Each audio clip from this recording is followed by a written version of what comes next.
Well, it comes time when we need to part ways, and I want to share with you a few final thoughts.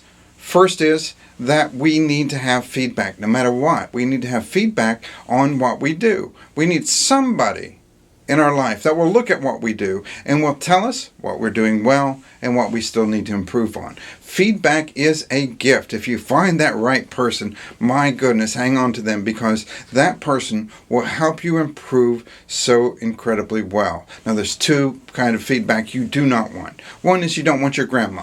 Now, I love your grandma. You know, everybody loves everybody's grandmother, everybody's fantastic grandmother. But the reality is that grandmothers are not good at feedback. Because you go over there, I would go to my grandmother's house and she would say, "Oh, Danny, you're perfect, perfect, perfect. Everything you do is perfect, perfect, perfect." But the reality is everything I do isn't perfect. And good feedback tells me what I've done well, but also tells me what I can improve. And so that's what we're missing with Grandma. And then the other side of that coin is Negative Nellie or Negative Nancy or whoever it's in your organization, probably somebody you know well, that no matter what you do, it's never good. And no matter what, you say, "Well, what do you think about that?" And they say, "Oh, I don't know. It just seems like, why are you doing this in the first place?" Those people are not helpful. Those people are not going to help you get where you want to go, because all they can do is find fault.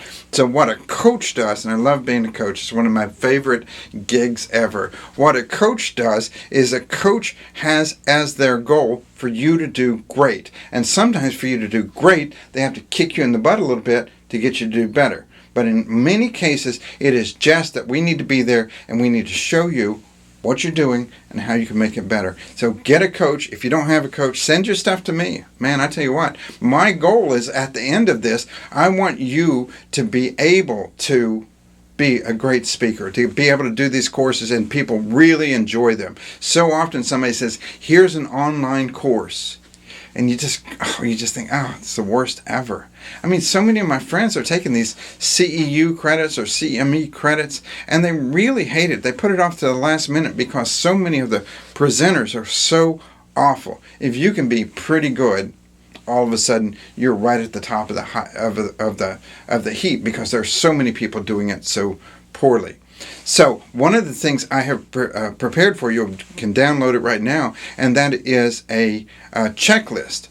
This just is a checklist. You can hand it to somebody if you have somebody in your organization or somebody that's a friend of yours, and you can go through this and ask them, "Tell me how well I did." And I'm going to go through this with you. So let's take the very first thing. I spent a lot of time telling you that gestures matter. Well, gestures really do matter. So how many gestures did you use? Did you use few? Did you use none? Did you use a great deal? So get somebody to give you a score, or look back through your own tape. If you have it on videotape, how often did you gesture? Because the more gestures, the better. The more you gesture, the better. How much did you gesture? Did the speaker make eye contact? Now, we talked about this before, but I just want to go through it again. Make sure that you understand that even though I'm looking at a camera, I look as though I'm looking at you, right? I'm looking at the camera, but it looks like I'm looking at you. And humans will make the assumption that people that don't have good eye contact, that there's something wrong. If I look away, I'm looking somewhere else. If maybe I brought my notes on, I'm reading from my notes, then it looks like I don't have confidence in what I'm telling you. And if I don't have confidence in what I'm telling you, you're certainly not going to have confidence in what I tell you. Or if you just stare at people endlessly, just this. That makes everybody really uncomfortable. That's threatening. So did the speaker make eye contact, which is about 80-90% of the time you want to make eye contact. Did the speaker move around the stage? Did the speaker move around? In whatever ability you have, if you can move around in this space, it makes all the difference in the world. Because if you're kind of half paying attention and I suddenly do this, you snap too. All of a sudden you're looking at me again because something's happened on the screen. The movement really helps everybody's eye stay focused. Did the speaker pause? I will say it again. The number one difference between great speakers and not great speakers is the use of the pause. The great speakers just simply take pauses all of the time. So we want to be able to use the pause all the time. How often do they take pauses, and how long were those pauses? Give that a score. Did they vary their tone, vary their speed, and vary their volume? I taught you. This is really easy, really simple. You can do whatever it is you're already doing. I'm not talking about rewriting your speech, but you just do some of it a little loud and some of it in a whisper. You have a high tone like this, which indicates that I'm excited, and then you have a low tone, more like this. And that, all of a sudden, just those three things, vary your tone, vary your volume, vary your speed, changes everything. Easy, easy, easy. You can do this today with what you have today. It doesn't require any special skill. Did the speaker have a lot of filler words? Did the speaker have a lot of filler words like and ah? Now, why do you think people get up on a stage and they say and ah? They're filler words. I don't think people have so much stage fright as they have pause fright. I don't think people have stage fright. I think they have pause fright. I think that they get up there and they're so afraid of that 4 seconds of silence that they panic. But I have to tell you, 4 seconds of silence, or 8 seconds, or 10 seconds, or 20 seconds of silence is absolutely the most captivating part of your presentation. They say that music isn't the notes, it's the space between the notes. So I'll give you an example. I went to Orlando. I spoke at a national conference. It was very exciting, and I was pumped up. I was ready. I was fired up. I was 100% that day. I was just kicking it. I was ready. But I had practiced my stuff so much, and at one point I got down off the stage and I ran out through the audience and I went all the way to the back of the room to make a point. Then I stopped at the back of the room and I thought, I don't know what comes next. And I thought, my notes are all the way up there. And I thought, I've got to get from where I am all the way up there. And I don't have anything to fill with. And so I stopped and I walked the entire length of the room until I got up on stage. And then I flipped through my notes and I found where I was. And I went back to where I was. I kept going. When we got done, I had 3 or 4 Confederates. I had friends. I had family in the room. I had people in the room that I knew were going to give me really good feedback. And so we went to lunch afterwards, and they all said, "Oh, you are great. That was just fantastic." And I said, "Well, what about that extended pause?" And every person said, "What pause?" I said, and I was in the back of the room and I lost my place. I didn't know what came. They had no idea. It was something that to me felt like a big miss, but to the audience felt like nothing. The reason we use filler words is because we're afraid of the pauses. Because as I'm thinking, I will say, because I'm thinking, oh, what comes next? But if you just leave silence, it's fine. It doesn't hurt anything. And I think part of it is, if we're out having dinner and we're hanging out together, and I tell you a story, I have to use filler words to keep people's attention. Because I'll say, okay, so this man had a dog, and he what is that little vocal thing I'm doing right there? That is a placeholder. That's I'm still telling the story. Because if I say, I was working with a man who had a dog, then somebody else might jump in because they think the story was over. But it doesn't work that way when you have your audience in front of you. You have this online course. It's not the way it works. You've got the stage. You can take 20 seconds of silence and nothing happens. I'll do it for you. Wait a minute. Here we go.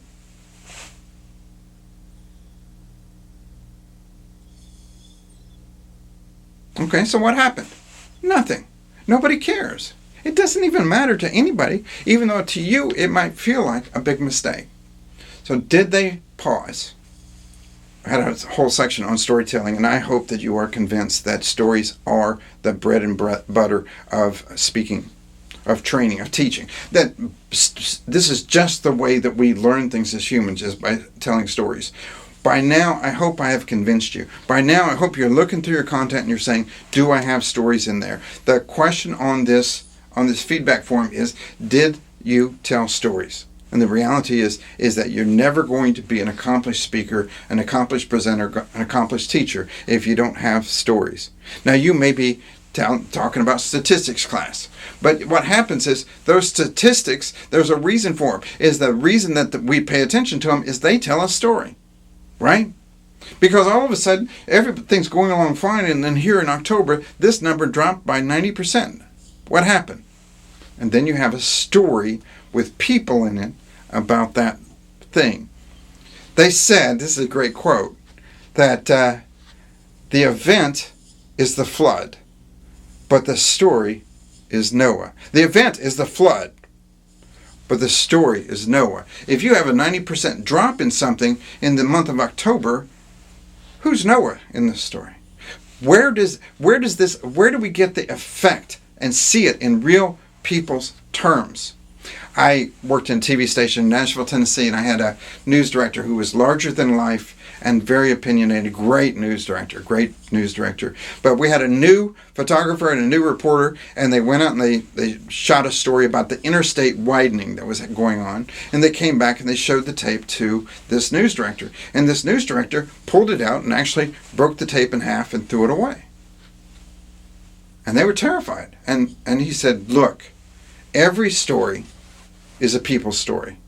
You need to go back and find people.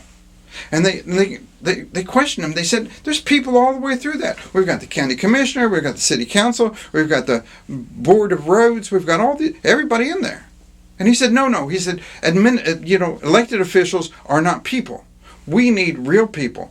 How has this changed a real person's life? If you dropped off in October, what changed in real people's lives? Make it make sense.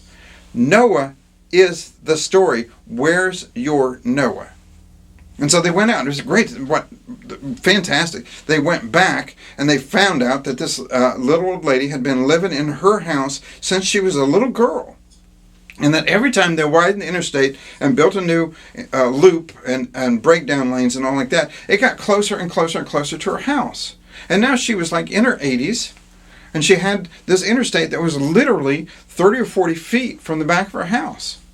And as the truckers would come off the interstate on the loop, they would throw rocks up, and it would land on the back of the lady's house. And so they did the news story where they sat out there with a camera and they listened to it all night long. Ch-chung, boom, ch-chung, boom.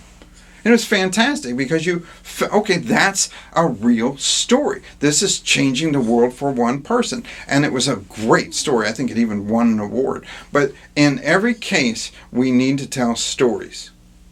Did the speaker use concrete language? Did the speaker use concrete language? We have a problem in America right now, and that is abstract-itis.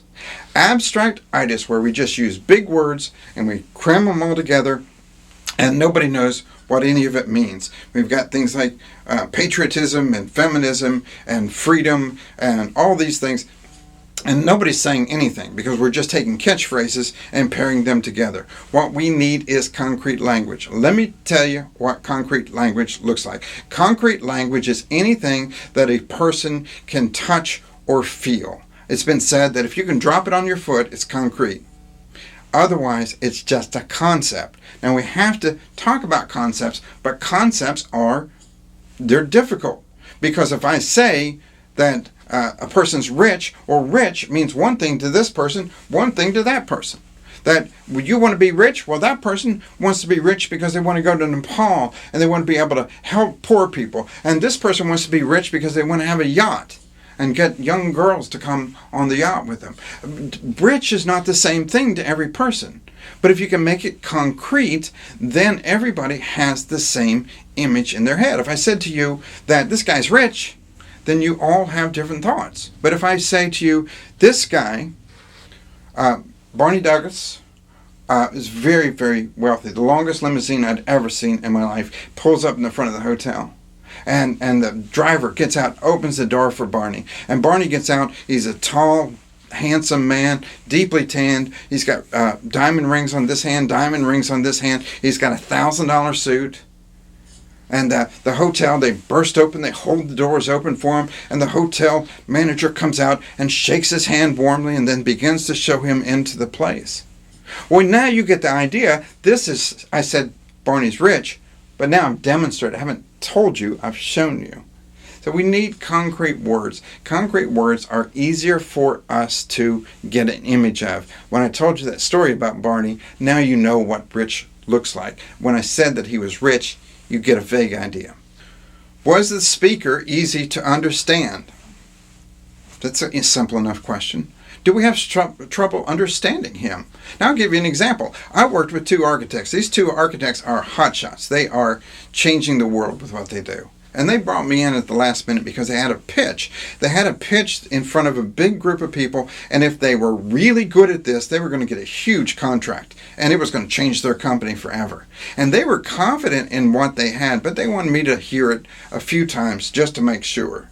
And as they went through and they got done with it, I raised my hand. And I said, guys, I don't understand a lot of these words you are saying. I mean, what is fenestration? What is cantilever? I don't know these words. And they said, oh, Daniel, don't worry about it. Don't worry about it. The people in the room are all building industry professionals. They're going to know everything we're talking about. Went in the next day. They did the pitch again.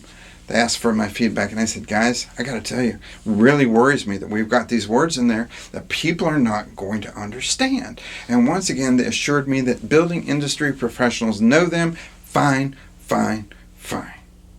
And then they did the pitch for real, and they were turned down.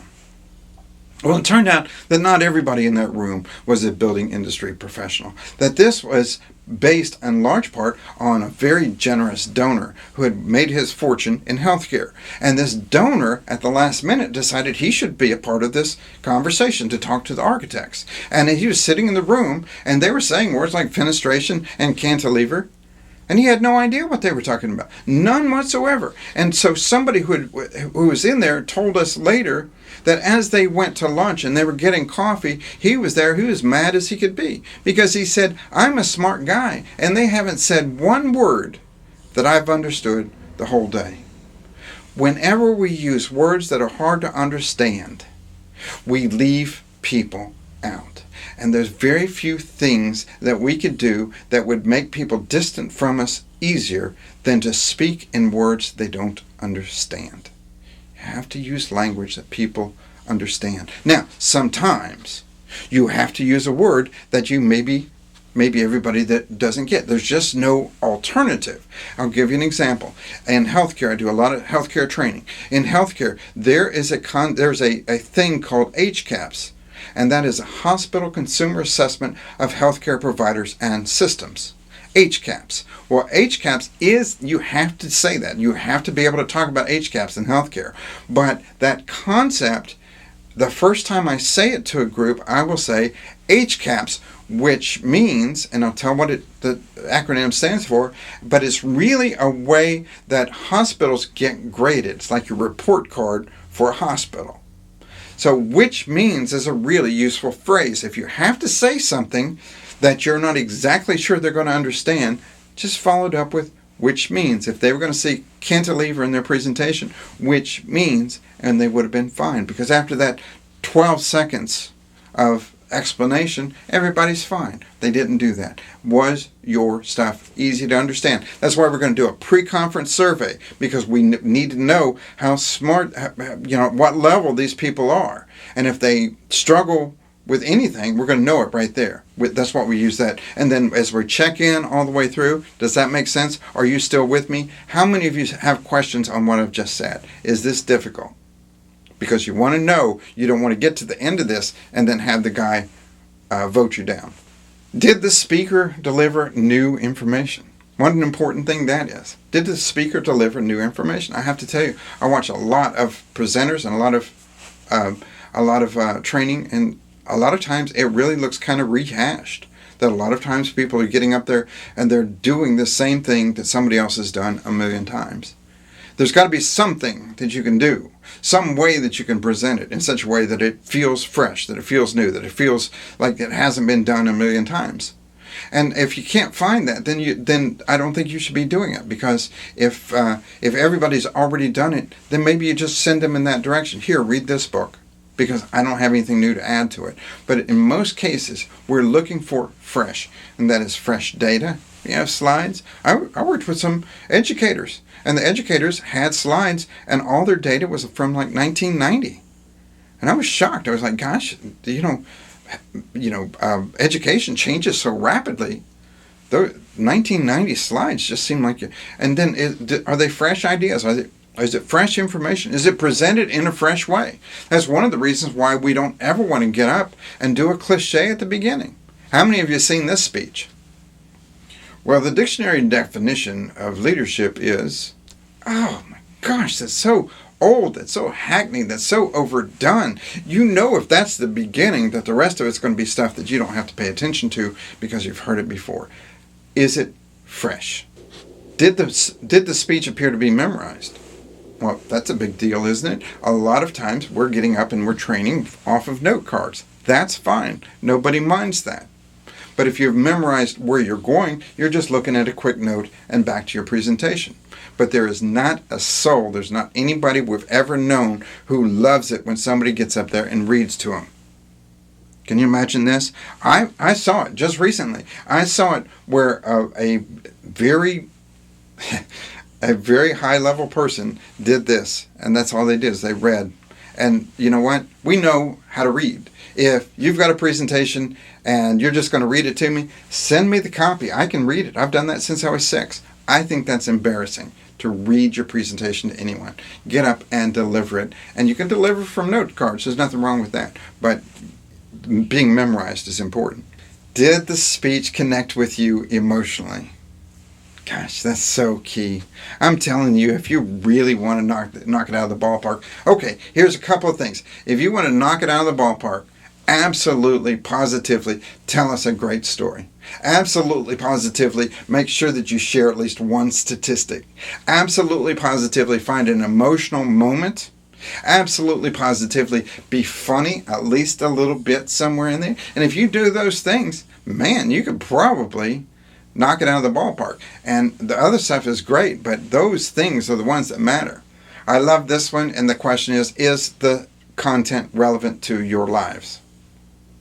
Is the content relevant to your lives? There's a few people who are really interested in some distant island or some distant thing or whatever, and it doesn't have anything to do with our lives. But in most cases, if it's relevant, we really pay attention to it. And if somebody's hungry and you show them where to get lunch, they're really interested. If somebody's thirsty and you show them where the water fountain is, they're really interested. But if you've got stuff that is just not connected to them, then they have a very hard time being interested in it. We have to show them how this connects to their lives. Did the speech sound conversational? We're in an era where all of a sudden everything's just really informal. People don't dress formally like I am, hardly at all anymore. Your bank president probably has on a polo shirt and shorts if you live in Florida, but everybody's really, really informal, and including the way we speak. Now, we used to have these grand, lofty speeches, but we don't do that anymore. What we do now is, it's kind of, TED Talks kind of took over. So if you watch TED Talks, they're very informal. As a matter of fact, they had a rule for a long time that you couldn't do a TED Talk wearing a tie. And they would make you take it off to do that. But it's supposed to be informal. So the style there is it conversational? Are we just having a conversation? And the very best speeches today feel like I'm just talking to you as my buddy, as a friend, as a colleague. And it's very informal. So the idea of 77 years ago, that's all gone. And a lot of things that you might have learned in Dale Carnegie or something like that just don't really apply. Now, I want you to remember that this takes time to get it right. And that nobody's going to show up and be perfect first time. No one expects you to be perfect. This takes time. Be patient. It will work, but it is important that you just do it over and over and over again. If you see somebody that's incredibly skilled at anything in the world, what you don't know is that they have done that 100,000 or 1,000,000 times when you haven't seen them. So that's the biggest thing, is you just need to get good at it. So online training is fantastic. You can be great at it, and these are great tips that have helped you get there, but I want you to understand it just takes some time to be great. I say this all the time, and I'll say it to you as well. There are 3 rules to success in life, and only 3 rules. The first rule is start where you are with what you've got. Start where you are with what you've got. If you're doing a training and you're just doing a training for your class, or you've got 3 or 4 people that are going to watch it, fantastic. Start there. Be good at that. And then second rule is make minor incremental improvements over time. Make minor incremental improvements over time. Just get a little bit better. So maybe I'm doing a training for this class. All right, that went pretty well, and I get a little bit better. And then I use some of these tips and I get a little bit better. And then I read this book and I get a little bit better. Make minor incremental improvements over time. I got to tell you, I'm a runner. And I will guarantee you there's nobody out there who gets up on some random Thursday and goes and runs a marathon. You do not get to be a marathon runner casually. That this takes time, it takes tiny improvements, and it takes a very long time to get there. Make minor incremental improvements over time. You go out and you run a mile, and then you run a mile in 1 driveway, and then a mile in 2 driveways, and then a mile in 3 driveways. And we come back to you 3 years later, and you're running marathons. Make minor incremental improvements over time. And the third is persist. And that's maybe the most difficult. Because if you stay at it, there's never been a person who stayed at it who didn't get dramatically better. I wish you the very best of luck. And I have to tell you, I'm so excited for you. I'm here to answer any questions that you have. If you want to take your speech, if you've got it on videotape somewhere and you want to send me a link to it, I will give you this feedback. I'll be your feedback buddy. I guarantee you. And I'll send it out to you and we can chat about it and make you a better speaker. This has been a lot of fun for me, and I'm very thankful that I got to spend this amount of time with you. Let me know how I can help.